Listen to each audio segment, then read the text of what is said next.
సమీకరణాలు కుదరలేదని అంటుండ్రు. ఎందుకు కుదురుతారో సమీకరణలు? మనసు ఉంటే మార్గం ఉంటుంది. ఎవరు పుల్ల పెడుతూ రాకుండా ఎందుకు కుదురుతారో సమీకరణలు? నీకు నీకు నన్ను పార్టీలో తీసుకున్నప్పుడు కదా మీ ఇద్దరు అర్థంగా ఉండాలి కదా, తెలుసుగా. మన పార్లమెంట్ ఎన్నికలప్పుడు రెండోసారి ప్రామిస్ చేసి మాట ఇచ్చినప్పుడు కదా మీ ఇద్దరు అర్థం. అంటే అది ఎట్లుందంటే ఒడ్డు దాటినాక ఓడమల్లయ, కొడు దాటినాక బోడమల్లయ అన్నట్టుంది. ఇప్పుడు సమీకరణం కుదురుతలేవని మన బట్టి విక్రమార్క గారు అంటుండ్రు. ఏం కుదురుతలేవు? 9 మంది ఎమ్మెల్యేలు ఉన్న ఖమ్మం జిల్లాలో 3 మంత్రులు ఉన్నారు. ఎంతమంది ఉన్నారు? 11 మంది ఎమ్మెల్యేలు ఉన్నా నల్గొండకు 3 ఉన్నారు. తప్ప మహబూబ్ నగర్కు ముఖ్యమంత్రి ఇచ్చినాం కదా మనం.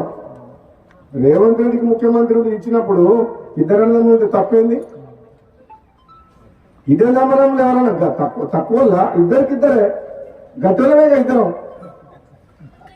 నేనేమంటున్నా, పదవి ఎవరికి ఎప్పుడు ఇవ్వాలనేది కాంగ్రెస్ పార్టీ అధిష్టానం నిర్ణయం తీసుకుంటది. ఆలస్యమైనా సరే నేను ఓపిక పడుతున్నా. పదవుల కోసం పాకులాడే వ్యక్తిని కాను.